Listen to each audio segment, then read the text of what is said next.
Hi, I'm Peter Russo for 101 Small Business Mastermind, and with us today, we're back on the air. Say good morning, Dick. Good morning, Dick. And say good morning, Frank. Good morning, Dick. All right. Now, I have a couple of things. It's going to take me about 10 minutes to get through these videos.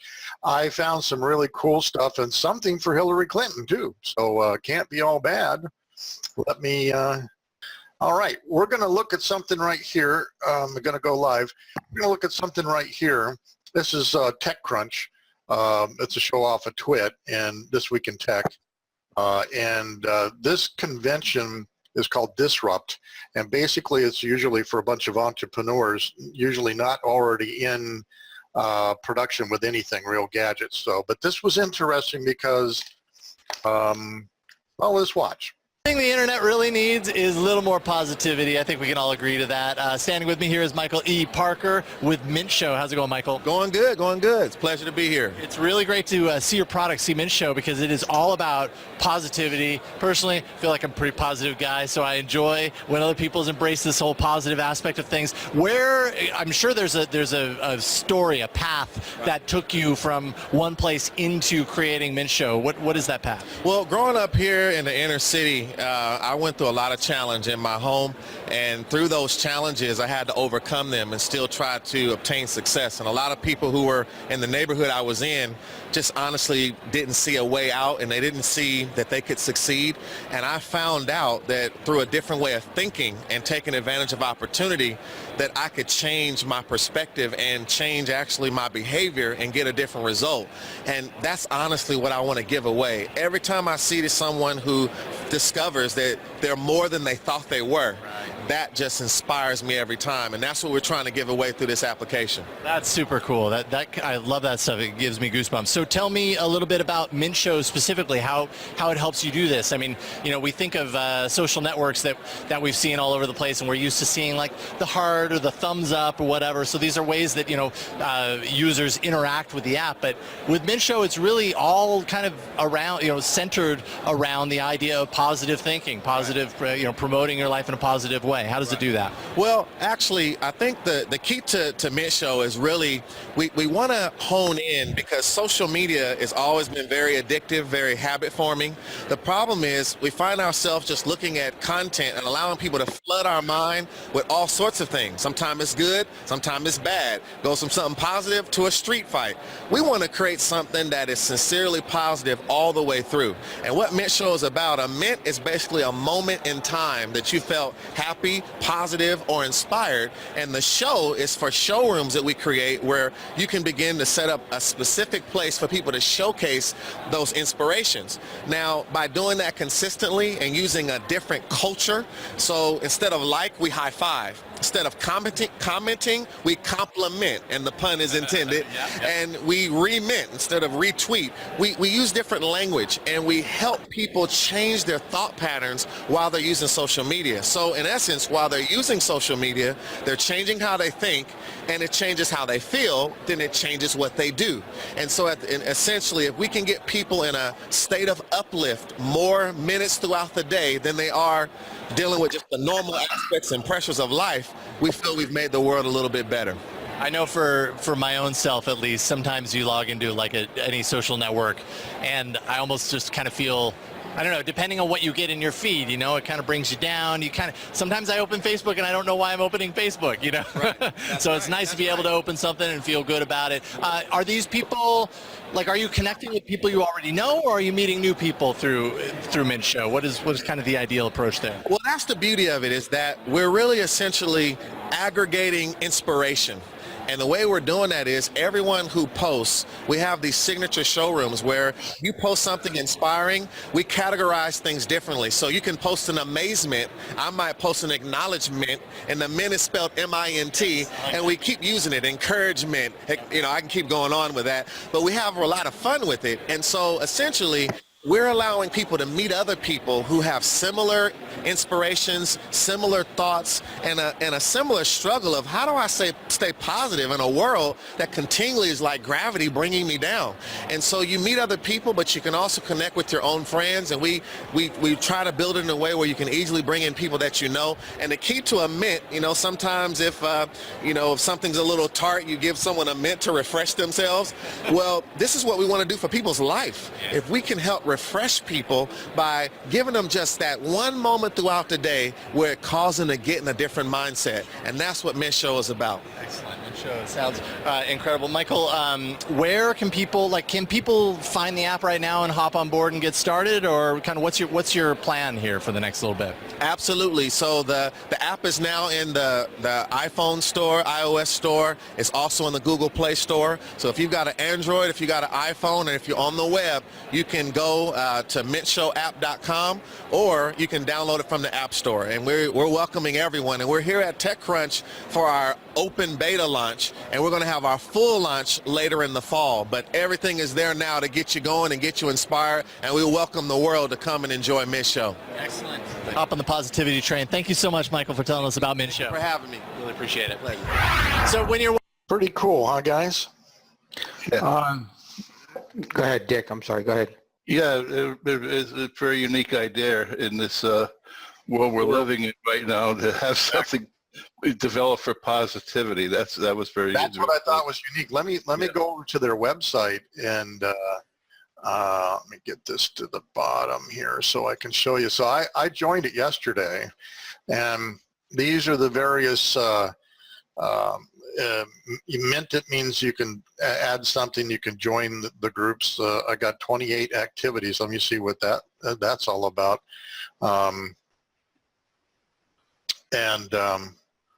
So it's very, as a person started following my post, high five your Mint, started following you, so I don't know any of these people, but they liked my particular board that I put up, which I put up one thing. Let me see on my profile here. I think this should show my Mint. Yes, here it is. I put up this beautiful picture that I had taken a year or two back of the Salton Sea, right, with the sunset. Yeah. And people started to see that. So pretty interesting type of place, and you can, let me see here. Don't know how to get out of that at the moment. So I can share it on Facebook. I can upload something, so I can close that off there, I guess. Still learning my navigational way around Mint here. But there's all different types of boards you can join.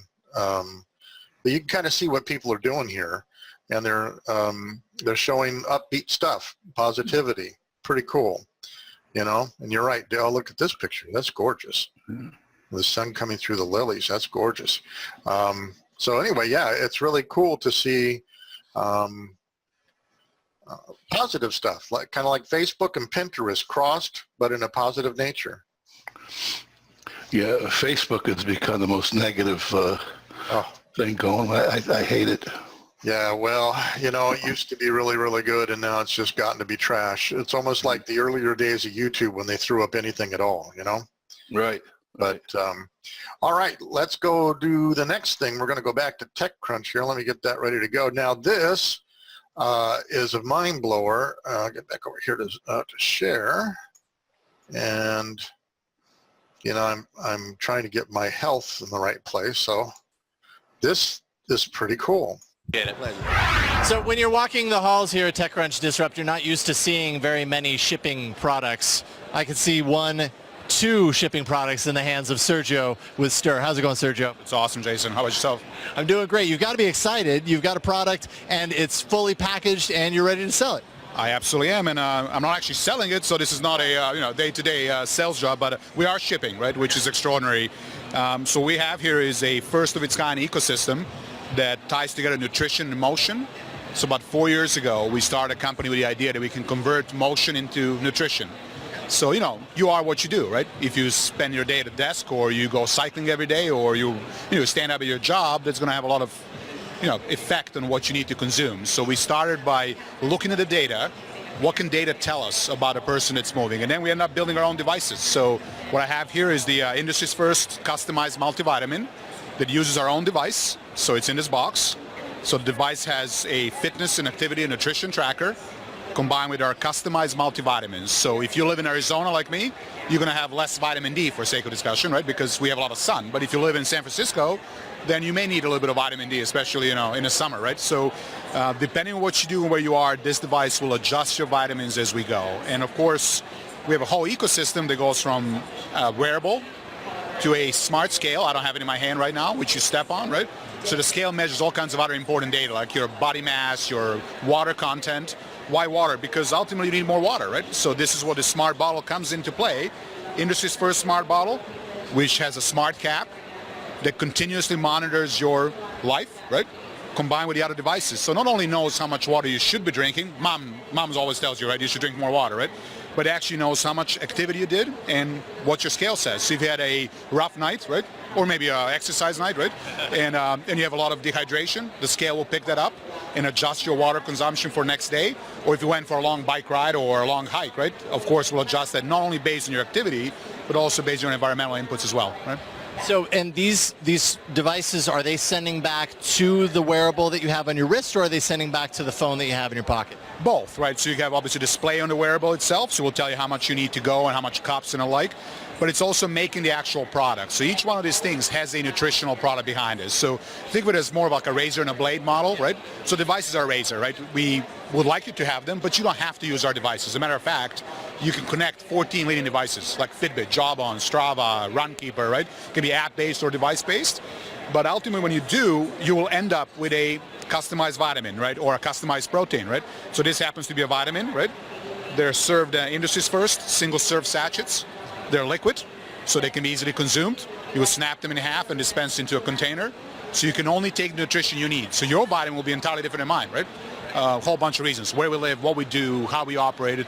So that's kind of the general idea. You will get something that's custom for you based on the actual observed data. Right? Interesting. I mean, so much of what we have here at TechCrunch especially is pure technology, 100% technology. It really seems like you guys are kind of half and half. You got your feet in the technology space, but you've also, I mean, you're also creating and distributing vitamins to promote health. I mean, there've got to be different challenges for both of those sides of things.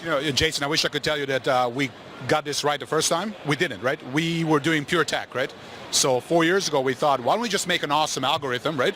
And then people will just love us, right? Well, the reality is it's very hard to implement it. So just because I tell you need more vitamin D, it's actually very hard to implement it in your daily life, right? So we end up having to build all of it, right? So data wasn't enough. We needed to actually convert data into action, right? And that's what nutritional products came about. So you're absolutely right. We're a bit of a hybrid between nutrition, technology, and then ultimately wearables. So, it's a little bit of a crazy world, right?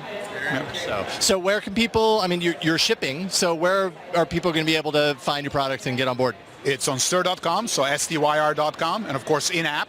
So what we found very interesting is most people start with a single device. So they'll start with a brace, they'll start with a scale. Within 3 days, they'll buy the second or third device. So it's a very interesting ecosystem because all of a sudden you realize that the more devices you have, the better and more accurate the outputs are, right? That's pretty great for Stir to have complementary devices that pull you into other directions. That's a story and we're sticking to it, right? Yeah. All right, Sergio with Stir, thank you so much for talking with us today.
So they do the same thing basically for your on your scale as they do on the wearable. Isn't that cool? Yeah, it is cool. I just, the technology is way above my intelligence level. I don't know how you step on a scale, it gives you BMI. I remember you used to have to go to the doctor and they pinch your skin. Pinch your skin and stuff like that. Yeah. I just don't know how by stepping on the scale I could tell it. It's just crazy. Yeah, hang on here. I want to find one more here. Now this is really interesting too, I thought. Remember when a phone was just a phone? Now watch as a lamp becomes so much more than just a lamp. Introducing Lampix, the first ever smart lamp. We believe we can take the human-computer interaction to the next level. We do this by turning any surface into a smart surface, which allows you to directly interact with a computer with your bare hands. Welcome to a world where smart surfaces can also see. Lampix brings augmented reality to any surface. You put it on your table, it instantly turns it into a smart surface. So you don't need any other hardware to use it. You just plug it in, it works. Out of the box, Lampix allows you to work with paper documents as if they are electronic. It can copy-paste a piece of text from a physical document to your computer, find text within a document, scan it into Dropbox, or freeze an image on any surface. The collaboration mode enables two parties to draw on the same physical piece of paper. It can also share a live stream of a document while it's being worked on. Lampix can display notifications from your smartphone on your desk. It can also show content from your smartphone on a desk for a larger display. For increased productivity, Lampix can be put in focus mode, which signals coworkers not to disturb you while withholding notifications on your desktop. It can also digitally tag physical documents to keep track of notes, sketches, or drawings in a simple way that enables you to easily group and search for them. Lampix even functions with dirty hands. Lampix can really be used in so many ways, in the office, in the home, or wherever your imagination takes you. Our current apps don't even begin to scratch the surface of what is possible, which is where you come in. Lampix is going to come with an open API, and the source code of the first few applications will have implemented. And we hope that the people who see the vision and see what Lampix can do can implement what they would like Lampix to do and write their own apps and load them in the App Store so other people will be able to use them as well. So the Lampix API comes with some building blocks, which is a very high-level API, so basic things are already solved for you. Things like object recognition, shape recognition are 1 or 2 lines of code in Lampix. And all these building blocks enable you to quickly create new apps, so you as a developer can concentrate on building the next interesting application for it. Lampix was designed with form and function as top priorities. LED lights line the top for indirect soft lighting. Under the shade, you'll find color LEDs that fill a room with a nice glow, as well as a separate desk light. The core of Lampix is a Raspberry Pi 3, which controls 2 cameras, 1 video, and 1 high-resolution projector, and of course, the lighting fixtures. We met about 3 years ago. We were both giving talks at TEDx Bucharest. My talk was about next generation user interfaces. That talk and a few other thoughts led to the idea of Lampix. Our vision is that one day you will not need laptops and desktop and screens anymore. You'll have smartphones on the go and you have a Lampix at home which will sit on your table or desk or surface and will transform any surface into a computer. We think Lampix will impact humanity as much as smartphones and desktop computers have.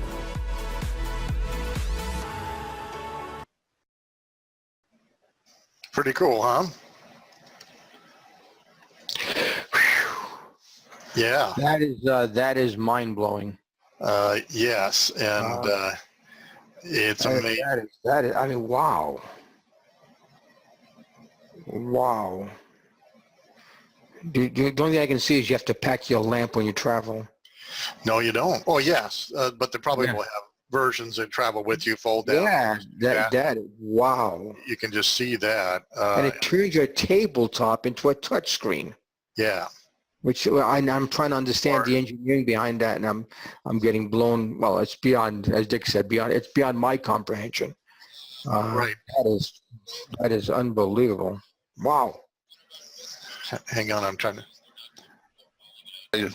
I'm muting because they're doing the golf course out here. There's dust and with allergy. Just it's brutal. So I'm coughing half the time. What I said was, like Frank said, and I said earlier, is this technology in the world that's going for someone my age, it blows my mind. And I probably won't live long enough to see the end result of everything that's going to happen. But all these millenniums coming up, and all these my granddaughters and all, they're going to live in a different world. It's going to be like the Jetsons world they're going to live in. It's just crazy. Right. Yeah. Frank, it just changes. It's a game changer, isn't it? It does. Right. Okay. Yeah, it does. I had this discussion the other day at my Tuesday morning meeting. There was a book out called Adapt or Die. Right. Yeah. And I didn't read the book because I didn't like the title, to be honest with you. Kind of scared the hell out of me. But I think especially small businesses, and all business, and I'll take not just small, man, you got to adapt or else your business just won't succeed. It'll succeed on a much smaller scale than it could be if you just adapt. Right. Because as Bob Dylan said in his song in the 60s, the times, they are a-changing. They are a-changing. Next week I'll have some more wild things from TechCrunch, and it just is a mind blower where it's all going, which is really good.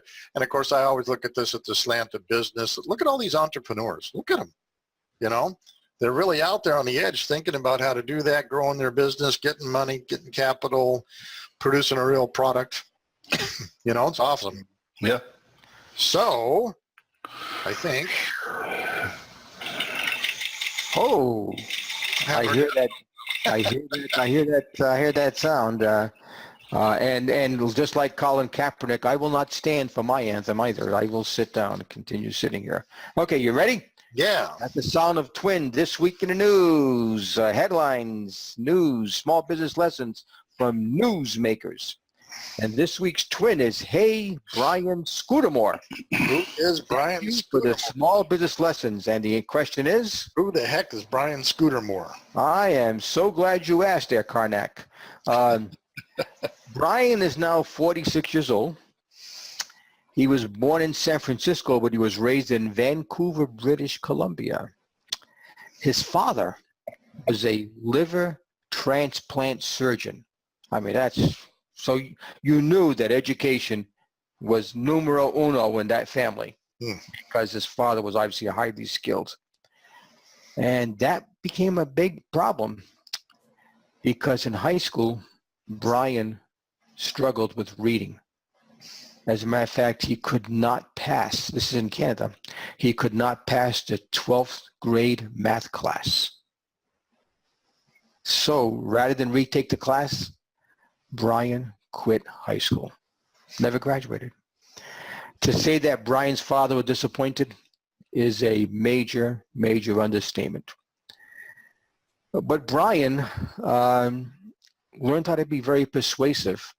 And even though he did not finish high school, he convinced Concordia University, which I guess is Canadian-based or online, I don't know, Canadian-based, to accept him as a student with no high school degree. I don't even know if he got his GED. I don't even know if Canada offers a GED. So one day, Brian was waiting at the drive-through lane at a local McDonald's up there in Vancouver. And he's thinking, how am I going to pay for my college expenses? Remember, his father was disappointed and says, you're on your own, kid, because he had everything's going to be paid for by his dad. He said, and this was in the summer, and Brian says, well, I want to pay my college expenses, but I can't find a job in Vancouver. He just couldn't find a job. So Brian, being at this point not realizing it, but being entrepreneurial, he says, you know what? If I can't find a job, I'm going to create a job. Wow, brilliant. And it was at that moment, remember, where he's sitting in his car, he noticed a vehicle in front of him in the McDonald's drive-through lane. It was an old, beat-up pickup truck that had these words hand-painted on the side of the door, Marx, M-A-R-X, hauling. And Brian said, that's my ticket. What the hell are you talking about, Brian? So Brian says, I'm going to start my own company. He took his life savings, which was $700, and within a week, He bought a truck of his own, and he called himself the Rubbish Boy, Brian the Rubbish Boy. And so Brian did it again. This time, he quit college with 1 year left to get his degree, to devote all of his energies to being Brian the Rubbish Boy in Vancouver, British Columbia. But then Brian had to have what he calls the most difficult conversation in his life. He had to go tell his dad. He said, guess what, Dad? I did it again. I'm quitting college to become a full-time junk man. Brian realized after that conversation, there was no turning back. His father was really, really upset with him. And he was going to live and die on his own success. So Brian had a truck and an idea. But he had no customers. What the hell's he going to do, right? So Brian got his first clients by driving through the neighborhoods of Vancouver, looking for garbage next to a garage or in an alley. And he would go and knock on a door and say, hi, I'm Brian the Rubbish Boy. I see you've got a pile of junk. Can I haul that away for you for a fee? As Brian says, he had no money for advertising, so he drove around looking for, and just like he created his own job, he created his own opportunities. And things started to grow word of mouth. Friends who knew friends who had junk in their backyard or in the garage, and says, hey, you got to call Brian the Rubbish Boy, right? And things started to grow. So Brian now had to hire people. So who does he hire? He hires his friends.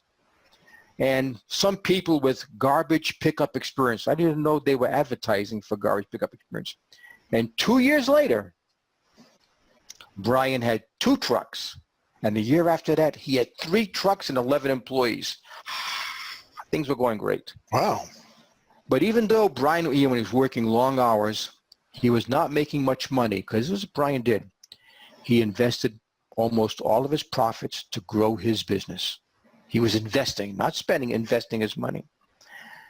And aside from referrals, and he was still doing the, hello, I'm Brian the Rubbish Boy, he needed a lot more clients to grow his business to where he thought it could grow.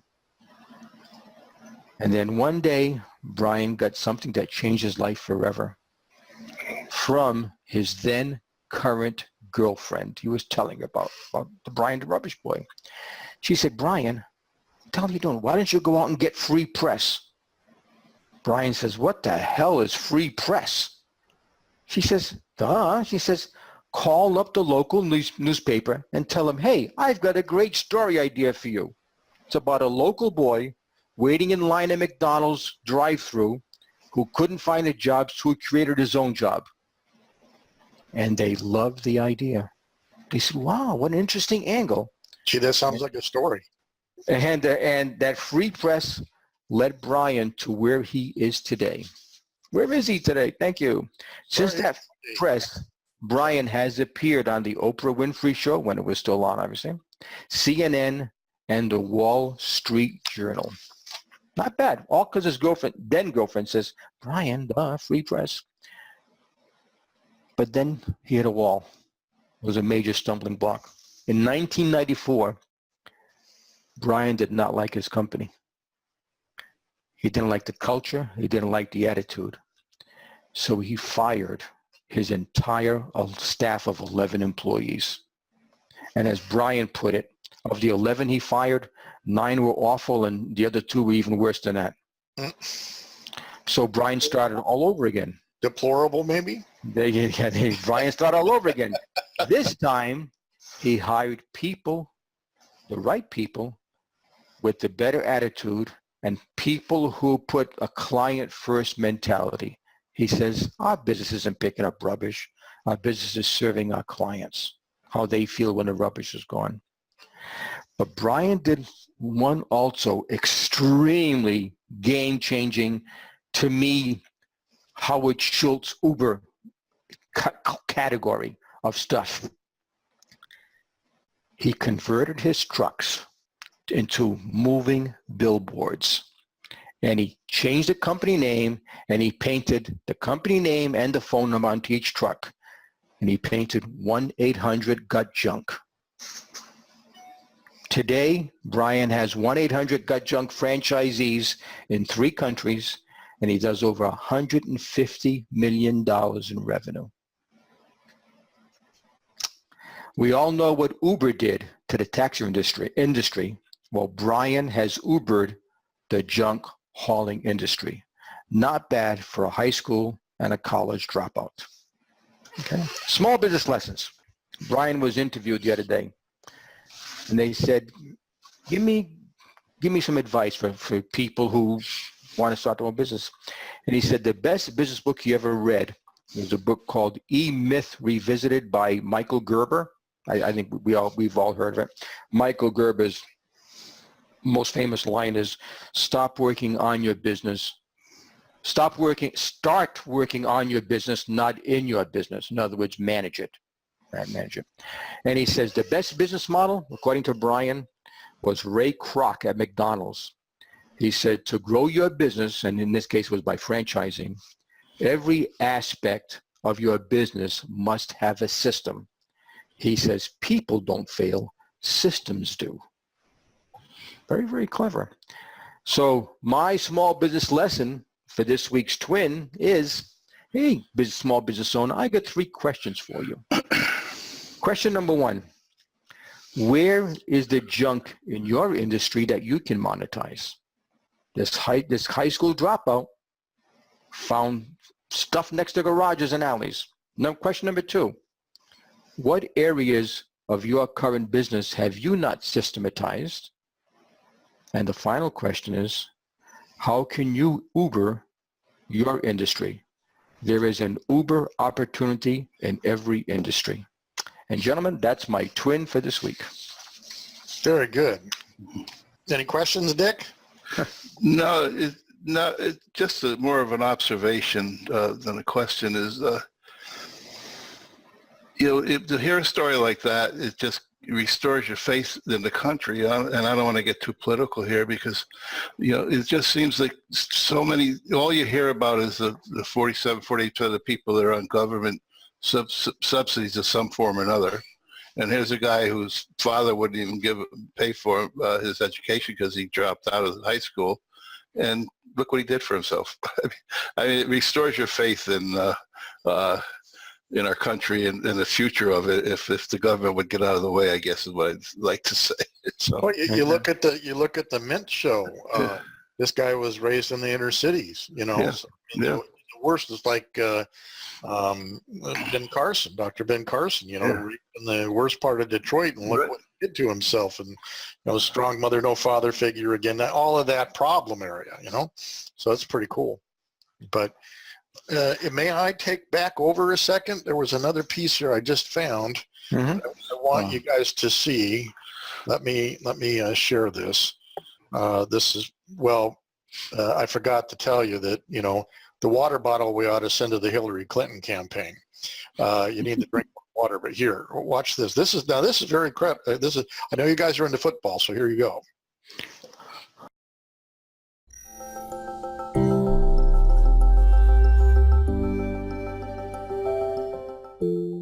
Concussion accounts for 90% of traumatic brain injuries, with almost 4 million athletes of all ages suffering from concussion every year.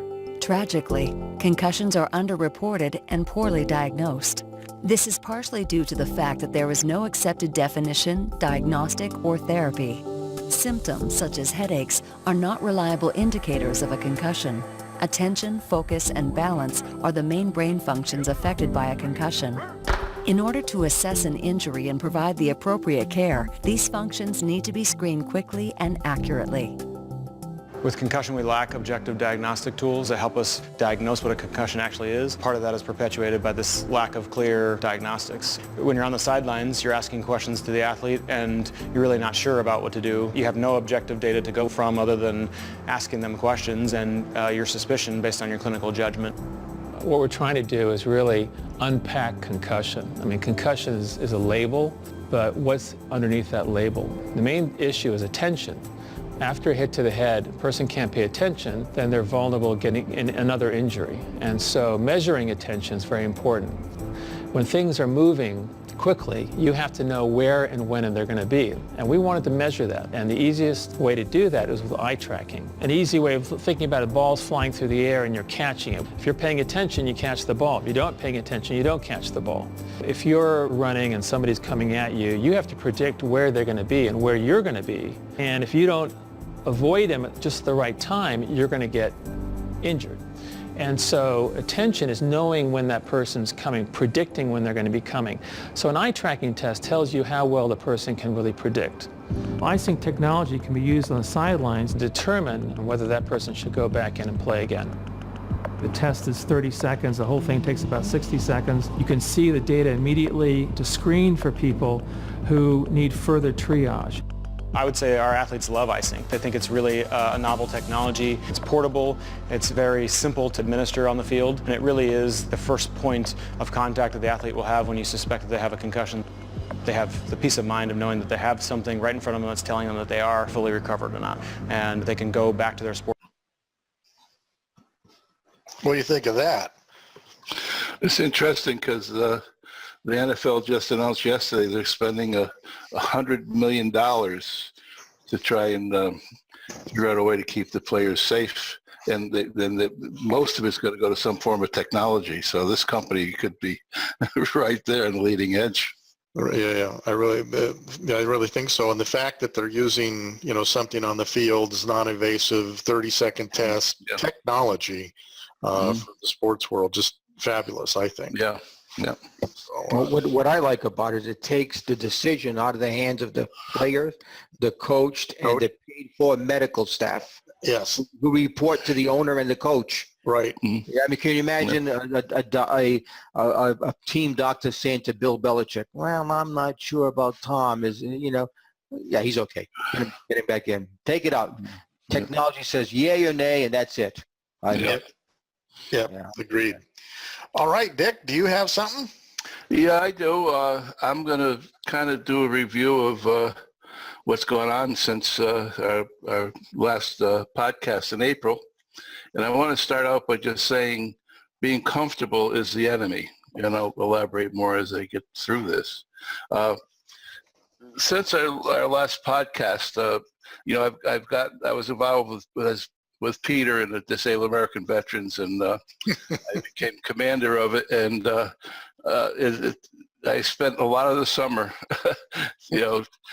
on the DAV and trying to figure out what we can do. And Peter and I have talked a lot, and also, so that took some of my summer. But just to go back, last year, just about this time, maybe in early October, I went back to Connecticut till after Christmas, and for various family functions and all. And as you remember, I do the podcast from my underground bunker, and I spent almost 4 months back there, and I was just going stir crazy because it just, the business can be done anywhere, but just the environment it wasn't conducive to really doing it like I should. So anyways, I get back, and I was really, really hungry, and I did a lot of things, and I went to a lot of mixes, met a lot of people, talk. And so that was January, February, March, and then it turns out that May, June, July, August were record months for me. The memberships were building up, associates were doing well, everything was going well, and I sat back, I think I finally cracked this code. The funnel's full, and I'm going like great guns, and all of a sudden August comes, and all of a sudden the funnel's not full anymore. And I say, what the hell's going on here? And August and September have been some of my poorest months as far as productivity of producing revenue. So I sat back a couple of weeks ago, and I said, what the heck has changed? Well, why all of a sudden am I just being totally ineffective? And I said, there's a few things in the environment that changed. I was a member of the Kita Chamber, and it was a good small chamber. We did a lot of things, and there's a lot of mixers and a lot of involvement. I was an ambassador, so I got a lot of exposure. Well, over the summer, you know, the Quinta and the two other local towns out here, Indio and Coachella, combined to make one giant chamber of commerce. And that changed a lot of the dynamics of my chamber involvement. You know, they'd have events, instead of being manageable, they'd be at places that, you know, that could hold 50 and to be 100 there. And so you couldn't really, you know, communicate, you know, relate or whatever. So that kind of do it. As the summer comes out here, you know, people go dark, and there was fewer events and fewer people. I mean, we had one of our hottest summers with couple days in the 123-degree mark. So that was a part of the change. There's less events. What's going on here? I was talking to the same people at every event I went to. You know, it got to be more of a, hey, Dick, how you doing? Good. How's summer going? And I wasn't doing my good networking events. And I think a thing that I just wrote down here this morning that came to me was we stopped doing a podcast. And I asked, as Peter's showed us things, as Frank is talking, I said, what effect did that have on me? And what the effect it had on me is, you know, every week you'd prepare something, and we'd all talk for an hour, and it kept me in the business mode and get me thinking, what could I do differently? Peter would throw out something, Frank has his program, and I'd learn from that. And I realized I probably got more benefit than the people who watch it out of it. And so I think that was a major impact on my lack of success. So I guess the conclusion I made is I didn't do what I've always professed to do. I didn't adapt. I didn't review. I didn't every week sit down and say, okay, what have I done this week and all. I got away from that entire discipline. I became comfortable. I took it for granted that I was going to be successful. And that was a giant mistake, just a giant mistake. And that's cost me. And so over the last few weeks, I started to say, okay, what do I do now? So I spent some time on personal development.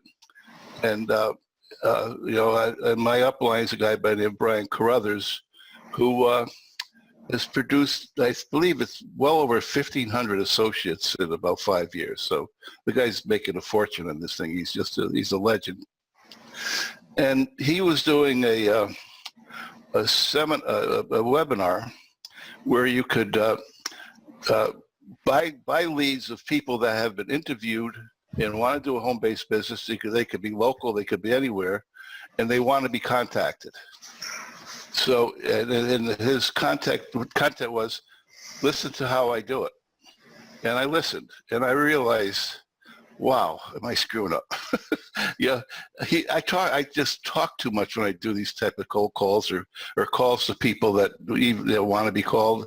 As I talk too much, he takes less than 15, 20 seconds to start the conversation going, throws it into the person's lap about when they could watch a 9-minute video, and and all of a sudden the person's doing the talking, and then they agree. So I realize in my efforts there, I talked entirely too long and too much, and I probably turned people off in the first 15 seconds. So I'm adapting to that. And then I got to looking at the tools that Legal Shield provides for success, and they're just unbelievable. The amount of them, the quality of them, and so I've been studying and doing a lot of spending time learning them and seeing how I apply them to myself. I put together a little script. I'm going to buy some of these leads.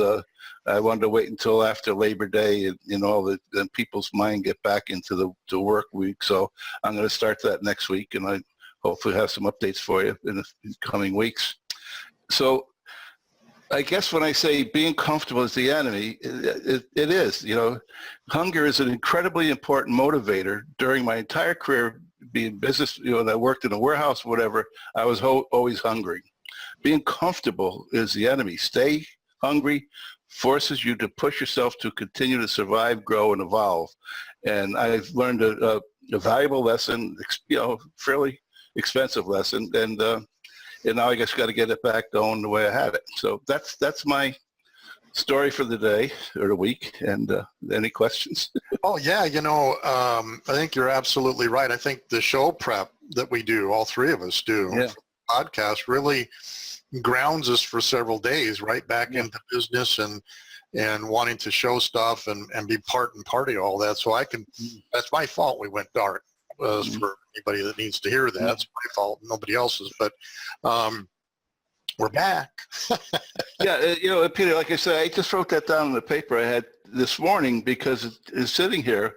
It dawned on me that, when I had to, do some prep work and figure out what we're going to talk about, it gets you back, it gets you thinking, about my business and Frank, his business, and you, yours. And then this talking and listening for an hour, you kind of get your batteries charged to go out and do business. So I didn't realize it this morning. Yeah, one thing that I've actually adapted Frank's 7 seconds, 17 seconds, 27 second stuff. When I go to bed at night, I spend however many minutes. What did I learn today? What did I accomplish today? What do I need to do tomorrow? Before I go off to read a book or listen to a podcast or whatever, I've now started a routine where I go and talk about what did I accomplish today and feel good about that. Yeah. And what does that lead me to the next step, So, Frank, I'm trying to adopt some of your technology to programming myself before I go to sleep about what I got to do the next day. Yeah, let me respond to Dick first of all. Dick, you've talked a lot over the year and a half we've been doing this. That was very powerful what you just said. Yes, it was. That was first of all, it wasn't from Google, it was from Dick Bentley's heart. And that was much more valuable than anything I could ever read on Google. Yeah. Much more valuable because it was you. I can go to Google without you. I can only get from you when I listen to you. So thank you for sharing. Yeah. And for being vulnerable. Being vulnerable has much more of an impact because everyone can relate to what you just said. Yeah. We come up with something that works, and you know what we do? Yep. and this thing will run forever. Well, it doesn't run forever unless you, as you said, adapt. So I thought that was awesome. I just thought that was so damn powerful. I'm thinking back up. I'm going to see a movie in about a half hour called Sully. I hope I concentrate on a movie instead of having you talking to me again. But it probably will work during the lull in a movie. But no, I think that was so damn strong. Get off your ass. Yep. If you're too damn comfortable, get up and do something. And if it's good, make it better. Yeah. I'm sure that, like you mentioned, Brian Carruthers, is that his name? Yeah. He didn't sit back on his fanny too long before he was doing something to make it better, and his results show the effort that he put. And it is effort. There's no such thing as in Tim Ferriss, it's a 4-hour work week. I hope it worked for him. It sure as hell can't work for me. No. I'm not as bright as Tim Ferriss. Thank you. I'll admit that. Anyway, so a long way of saying thank you, Dick, is what I'm trying to say. Well, thank you, Frank. Brian Carruthers is an amazing man. I mean, he's making millions and millions of dollars.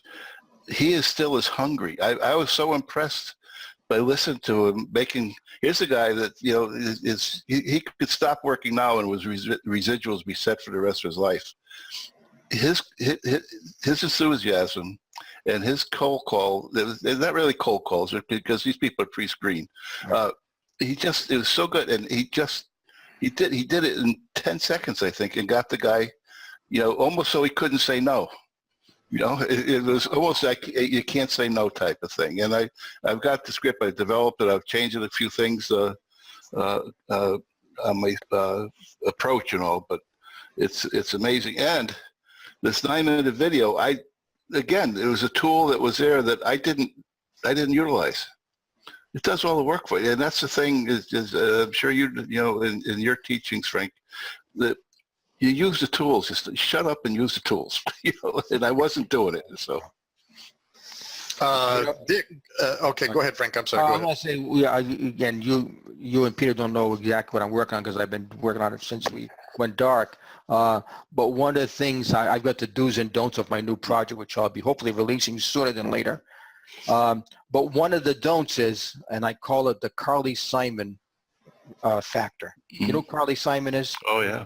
You're so vain. You're so vain. Right. And what I'm saying, you probably think it's all about you. That's you. And what Brian Carruthers found out is it's not. And Dick, as you were trying to make it about not you being Dick, you being Legal Shield, it's all about the person you're speaking. Right. Yep. It's all, and that's what. And when you said Brian, he did it in a few seconds. Yeah. And then he said here, and he listened. Yeah. It's not about you. No. Right. So anyway, so that was very, very strong. Very good. Dick, let's talk about the DAV just a second. Thinking about what we had to do for the DAV, one of the things that we really didn't have pet projects to get everybody focused on, something that's important. And I have a friend who's finishing off a self-help book. And I said, hey, what can we do for the 22 veterans a day that kill themselves? Well, he immediately picked up the phone or emailed Amazon saying that he wanted a way to offer his book on a Kindle for free for any veteran, period. So I've got him now focused on veterans and thinking, and no, we got to leave in 4 minutes, Dick. Got him focused on veterans, and I pitched it to you. You want to talk about where we're thinking about trying to help this guy and the veterans? Yeah, well, we I about 10 minutes or so, I'll tell you where I'm going. It's involving the DAV too. Each year we try to focus on something, and the PTSD is for our veterans is really traumatic and bad. And you found some stats on that, Peter, that were kind of mind-boggling as far as the suicides and things that these poor guys are going because they can't get the service. So we're trying to bring awareness to the problem and see what we can do about it. One of the things I do is pretty much every Monday morning I go to, there's a Cook Street VA clinic here, and I go and part of the clinic is the psychological help that they're doing, and so I'm talking more to the veterans about that. We're looking at ways, that one of the ladies in our chapter was saying how the women are even more affected by it. And I don't know if you want to talk about some of those stats, Peter, but they're...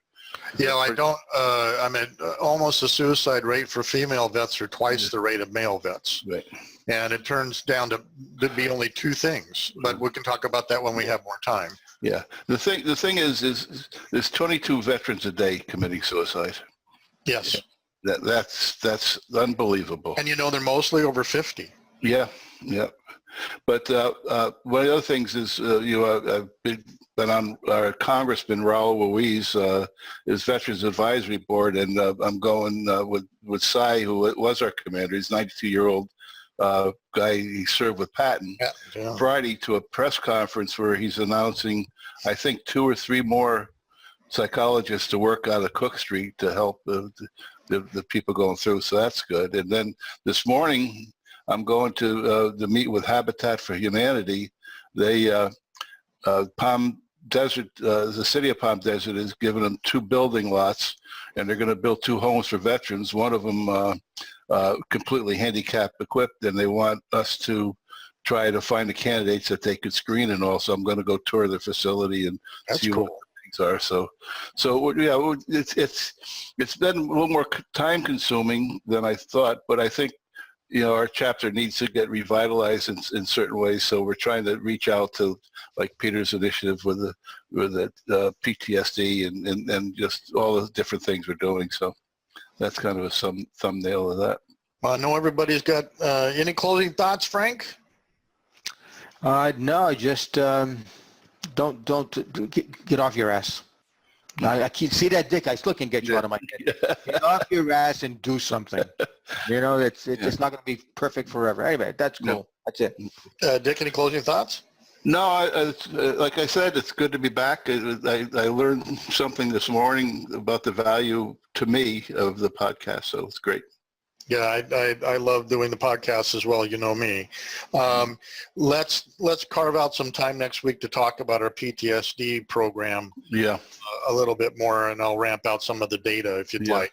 And Yeah, I think it's from important. an engineering standpoint, it looks like all PTSD boils down to two things. And if we can attack those two things and start to really put a dent, if we can only save one person a day, imagine that. Right. Yeah. Incredible. Okay, guys, say goodnight, Dick. Good night, Dick. Good night, Dick. All right, good show, guys.